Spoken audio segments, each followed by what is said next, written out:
नमः श्रीवर्धमानाय निर्धूतकलिलात्मने सालोकानां त्रिलोकानां यद्विद्यादर्पणायते। रत्नकंडक श्रावकाचार्य परम मंगलिक ग्रंथ है। आचार्य समंतभट्ट स्वामी द्वारा यह दूसरी तीसरी शताब्दी में लिखा गया है। इसमें 150 श्लोक हैं। संस्कृत इसकी भाषा है। सम्यक दर्शन, सम्यक ज्ञान, सम्यक चारित्र, सल्लेखना, समाधि और श्रावक के 11 पदों की इसमें चर्चा की गई है।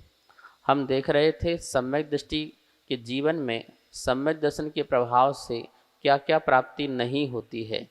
एक तो वो नरक में नहीं जाता है, दूसरा त्रियंच नहीं बनता है, नपुंसक नहीं होता है, स्त्री पर्याय में नहीं जाता है, नीच कुल में जन्म नहीं होता है, उसके अंग जो हैं विकृत नहीं होते अर्थात विकलांग अवस्था को प्राप्त नहीं होता है, अल्प आयु वाला नहीं होता है। ऐसा सम्यक दृष्टि का जीवन होता है। और भी सम्यक दृष्टि जीव को और क्या प्राप्ति होती है। यदि सम्यक दर्शन को हो गया, सच्ची श्रद्धा हो गई, तो उसको क्या प्राप्ति होती है। तो आज अपन देखेंगे श्लोक नंबर 36 अर्थात 36 नंबर का श्लोक।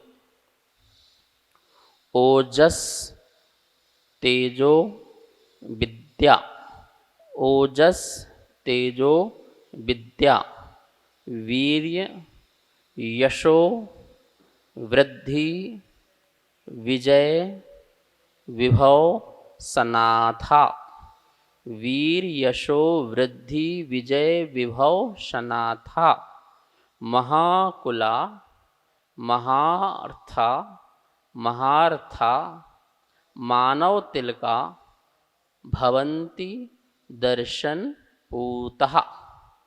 ओजस्तेजो विद्या वीर्ययशो वृद्धि विजय विभव सनाथः, महाकुला महार्था मानव तिलकः भवन्ति दर्शन पूतः।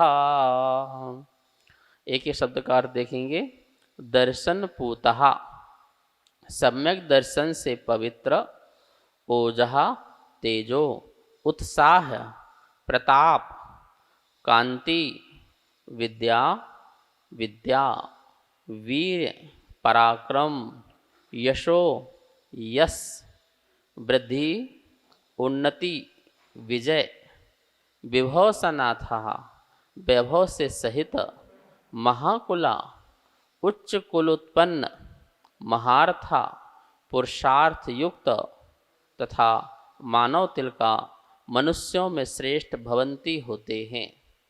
जो सम्यक दृष्टि हो जाता है अर्थात जिसको सम्यक दर्शन होता है उसको और क्या क्या बेनिफिट मिलते हैं लाइफ में। तो कह रहे हैं कि दर्शन पूतः, जो दर्शन से पूत अर्थात पवित्र है, जिसकी श्रद्धा पवित्र है, जिसकी श्रद्धा में किसी प्रकार का दोष नहीं है, निर्दोष श्रद्धावान, सदोष श्रद्धा नहीं। 56 प्रकार का भोजन रखा और उसमें एक कोई गंदगी आ गई तो भोजन वो खराब है, खाने योग्य नहीं है। कोई बड़ी लड्डू बनाए, इसमें काजू है, किशमिश है, बादाम है, छुआरा है, अपने लड्डू की बहुत तारीफ कर रहा है कि इतनी अच्छी क्वालिटी का है, इतना बढ़िया है, फर्स्ट क्लास है। बस इसमें एक कमी है। क्या कमी है? एक बूंद जहर है बस, बाकी तो बहुत बढ़िया है, फर्स्ट क्लास है, आप खाइए। तो आप खाएंगे क्या? नहीं खाएंगे। ऐसे ही श्रद्धा में, आस्था में, विश्वास में एक भी दोष ना हो। चल नाम का दोष भी न लगे, मल नाम का भी दोष न लगे, शंका नाम का भी दोष न लगे। ठीक है ना। तो जहाँ चल मल अगाड़ नाम के दोष नहीं लगते हैं वो अकंप रहता है, अचल रहता है। ऐसा ही है, इसी प्रकार है, अन्य नहीं है, अन्य प्रकार का नहीं है। ऐसी जिसकी अकंप अचल श्रद्धा होती है वो सम्यक दृष्टि होता है। उसको यहाँ दर्शन पूतः कहा गया है। अर्थात दर्शन से पूत पवित्र जो है, श्रद्धा से जो पवित्र है, उसके लिए जीवन में क्या क्या लाइफ में क्या क्या बेनिफिट मिलते हैं। तो कह रहे हैं ओजहा, ओज, ओज मतलब होता है उत्साह, उसके अंदर सदा उत्साह होता है, उत्साह होता है, हर काम करने का उत्साह होता है। मंदिर जाना है तो उत्साह रहेगा, पूजा पाठ करना है तो उत्साह रहेगा, दान पुण्य करना है तो उत्साह रहेगा, उपवास करना है, व्रत नियम करना है तो उत्साह रहेगा, सामायिक करना है तो उत्साह रहेगा, कायोत्सर्ग, जो भी साधना है, जो भी संयम ले रखे हैं, जो भी व्रत नियम महाव्रत ले रखे हैं, उसके प्रति उत्साह रहता है। मतलब उसके अंदर ओज, आपके शरीर में बहुत सारे बिंदु होते हैं, जैसे साइंस कहता है वाइट सेल, वाइट सेल की कमी होने से रोग प्रकट होता है, अनेक प्रकार के रोग उत्पन्न हो जाते हैं। इसलिए वाइट सेल आपके खराब नहीं होना चाहिए। और आपको पता है वाइट सेल किससे खराब होते हैं? जिसकी विपरीत श्रद्धा है उसके खराब हो जाते हैं, जिसके अंदर क्रोध है, जिसके अंदर कषाय है, जिसके अंदर चिड़चिड़ापन है, बात बात में गुस्सा करने लग जाता है, जो टेंशन में रहता है, डिप्रेशन में रहता है, तनाव जिसके अंदर रहता है, जो ईमानदार नहीं है अपने आप के प्रति, ऐसे लोगों के शरीर के वाइट सेल जो हैं जल जाते हैं, वो खराब हो जाते हैं, कम हो जाते हैं। और जैसे जैसे कम होते हैं तो हमारी रोग प्रतिरोधक शक्ति कम हो जाती है। थोड़ा सा भी मौसम चेंज हुआ और हमारे लिए रोग हो जाता है, कोई भी वायरस हमारे लिए पकड़ लेता है। क्यों? क्योंकि रोग प्रतिरोधक शक्ति आपकी कम हो गई, आपका ओज कम हो गया। डॉक्टर जो है आपका ओज चेक करता है, कान में लगा करके आपकी छाती में वो कुछ रखता है, लंबी सांस लो, गहरी सांस लो, तो क्या चेक करता? आपका ओज, आपका ओज कितना स्ट्रॉन्ग है। उसी से ही आपकी स्वस्थता जांची जाती है कि आप स्वस्थ हो या अस्वस्थ हो। तो कह रहे हैं कि सम्यक दृष्टि के पास ओज जो है बहुत जबरदस्त होता है। एक तो आत्मा में ओज, ओज मतलब उत्साह है, एक तो आत्मा में उत्साह इतना रहता है कि वो किसी भी प्रकार के व्रत नियम पालन करने में आलसी नहीं होता है, प्रमादी नहीं होता है, ठीक है ना। वो हर व्रतों का पालन करने के लिए सदा उत्साह से, जैसे समय करना है तो उसको समय करने का आनंद आ रहा है। ऐसा नहीं कि वो टाइम पास करना है, चलो समय का टाइम हो गया, बावर्त कर लो, लेट गए, हो गया, समायिक होगी, काम खत्म। नहीं, अनादर पूर्वक व्रतों का पालन नहीं करता है, अनादर पूर्वक अपने नियमों का पालन नहीं करता है। कुछ लोग होते हैं अपने नियमों को भूल भी जाते हैं, उनके अंदर ओज नहीं है, उत्साह नहीं है। यदि धर्म के प्रति, आत्मा के प्रति, मोक्ष के प्रति, अपने को अच्छा बनाने के प्रति यदि उत्साह होता तो हम अपने नियमों को भूलते भी नहीं हैं और अनादर भी नहीं करते हैं। तो ओज, सम्यक दर्शन के प्रभाव से जिसके अंदर श्रद्धा पवित्र है उसके अंदर ओज प्रकट होता है, ये बेनिफिट मिलता है। तो कितने व्यक्ति हैं जो उत्साहित होना चाहते हैं, हर काम में उत्साहित होना चाहते हैं। जब देखो बिल्कुल ऐसा लगता है कि जैसे कि वो बहुत उत्साह से भरे हुए हैं। कोई भी काम बोलो, मंदिर जाना, लो अभी चलता हूँ, मैं भी यात्रा करना चलना है, मैं भी यात्रा करूँगा, दर्शन करने जाना है, मैं भी दर्शन करने जाऊँगा, स्वाध्याय करना है तो मैं भी स्वाध्याय करूँगा। मतलब हर काम के लिए बहुत ही, जैसे बोलते हैं विल पावर, उसके अंदर विल पावर होती है, शक्ति होती है। और ये ध्यान रखना, अंतराय कर्म के क्षयोपशम से प्रकट होती है। पूर्ण शक्ति, पूर्ण उत्साह तो अंतराय कर्म के नष्ट से होगी, लेकिन संसार दशा में अंतराय कर्म के क्षयोपशम से, उस कर्म का क्षय उपशम होगा तो हमारे अंदर शक्ति प्रकट होगी, शक्ति प्रकट होगी। उसके बिना शक्ति नहीं प्रकट हो सकती है। आत्मा में अनंत शक्ति है और वो शक्ति प्रकट होती है अंतराय कर्म के नष्ट होने से। इसलिए हमें अंतराय कर्म के नष्ट के लिए पुरुषार्थ भी करना चाहिए। हमारे लिए दान में, लाभ में, भोग में, उपभोग में, वीर में, आत्मा की शक्ति में किसी प्रकार का विघ्न बाधा ना आए, इसके लिए पुरुषार्थ करना चाहिए। हम किसी के दान, लाभ, भोग, उपभोग, वीर में विघ्न बाधा ना पहुँचाएँ, नहीं पहुँचाएंगे तो कर्म नहीं बंधेगा, और कर्म नहीं बंधेगा तो उसका उदय भी नहीं आएगा। जब उदय नहीं आएगा तो मेरे अंदर सदा उत्साह बना रहेगा, मेरे अंदर उल्लास रहेगा, आह्लाद रहेगा। हर काम को करने के लिए आह्लाद, उल्लास, उत्साह जीवन में होना बहुत आवश्यक है। तो सम्यक दर्शन की जो जीव होता है वो कैसा होता है? ओजहा, ओजवान होता है, ओजस्वी होता है, उसकी शब्दों में ओजस्व होता है, उसके जीवन में ओजस्वपना होता है, उसका ओज, उसका ओरा, उसका आभा बहुत ही स्ट्रांग होता है। आभा मंडल इतना स्ट्रांग होता है कि उसके पास कोई भी व्यक्ति आ जाए उससे प्रभावित हो जाता है, वो किसी और से प्रभावित नहीं होता है।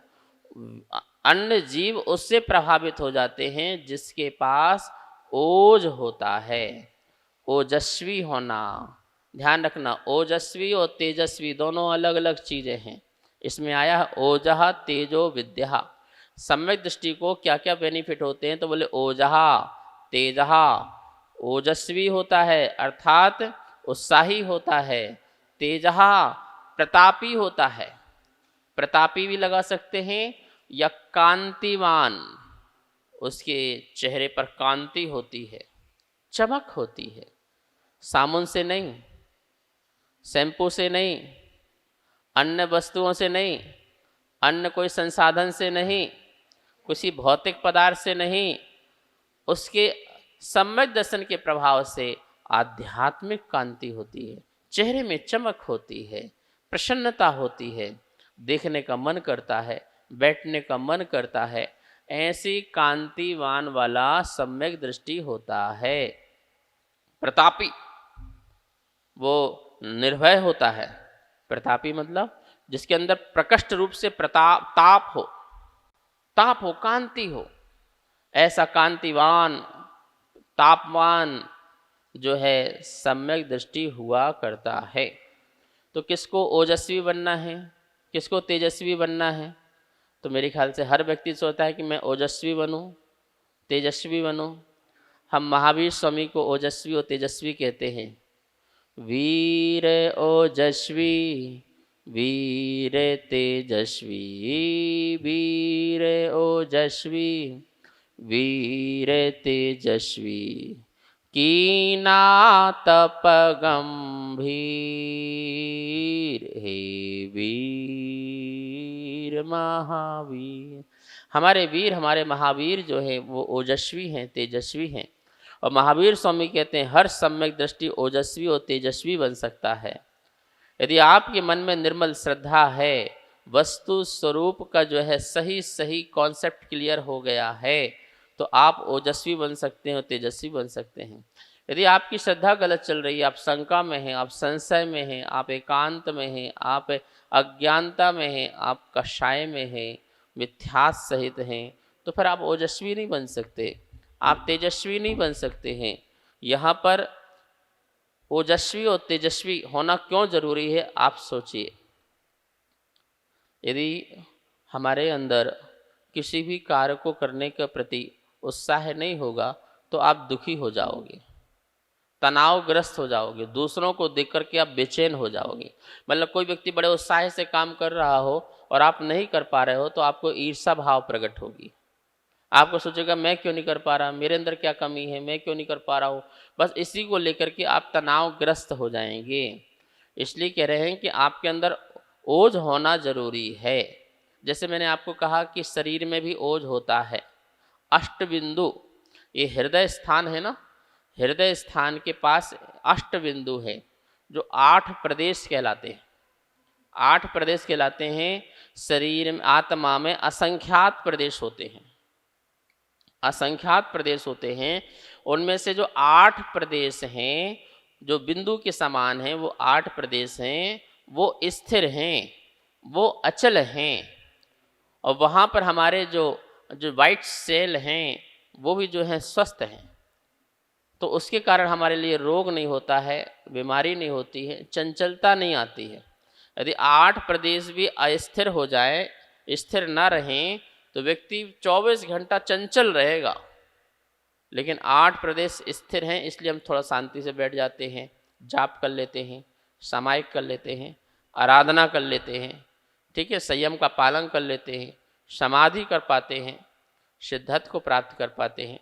उन 8 प्रदेश के माध्यम से हम आत्मा के असंख्यात प्रदेशों को स्थिर करते हैं। ध्यान के माध्यम से, श्वासों की मंद मंद गति के माध्यम से, अपनी आत्मा की तल्लीनता और लवलीनता के माध्यम से हम आत्मा के सारे प्रदेशों को स्थिर करते हैं। सम्यक दृष्टि जो है अपने अंदर सच्ची श्रद्धा करके अपने आत्म प्रदेशों की स्थिरता के लिए पुरुषार्थ किया करता है। तो दो चीज़ें बताई, बहुत सारे बेनिफिट हैं, कल बहुत सारे बेनिफिट बताए थे सम्यक दृष्टि को।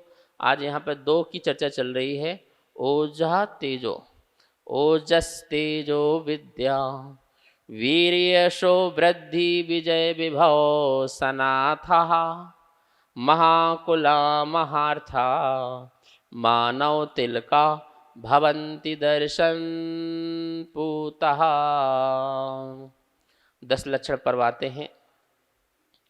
तो किसी के मन में 10 व्रत करने का भाव होता है तो उसका ओज तेज है, ओज अच्छा है। किसी के 5 करने के भाव आते हैं, किसी के 1 करने के भाव आते हैं, और किसी किसी के भाव ही नहीं उत्पन्न होते हैं। कुछ लोग तो ऐसे होते हैं कि त्याग के नाम से डरते हैं, रोने पीटने लग जाते हैं। बोले हम गुरु के पास इसलिए तो नहीं जाते हैं, हम जाएंगे तो हमें कोई नियम दे देंगे, कोई व्रत दे देंगे, हमें कोई पालन नहीं करना है। मतलब उनका ओज कितना हल्का क्वालिटी का है, लो क्वालिटी का है, बैड, बिल्कुल बैड क्वालिटी का उनका जो है ओज है, जिसके अंदर उत्साह ही प्रकट नहीं हो रहा है, एक नियम भी लेने का भाव नहीं हो रहा है। कुछ लोग ऐसे भी हैं जो अच्छा नियम का पालन करते हैं पर नियम लेने की शक्ति नहीं है, संकल्प नहीं लेते। जैसे कोई व्यक्ति ऐसे आलू प्याज नहीं खाते पर संकल्प नहीं है, रात्रि भोजन नहीं करते पर संकल्प नहीं है, मंदिर रोज जाते हैं पर मंदिर जाने का नियम नहीं है, पूजा पाठ रोज करते पर पूजा पाठ का नियम नहीं है, संकल्प नहीं है। तो वो संकल्प नहीं है किसके कारण? ओज के कारण। उनका ओज स्ट्रांग नहीं है, उनका उत्साह जो है वो अच्छा नहीं है। तो सम्यक दर्शन के प्रभाव से जीव के अंदर वो ओज जो है अच्छा प्रकट हो जाता है, उत्साह, उसको नियम लेने की दृढ़ता भी आ जाती है।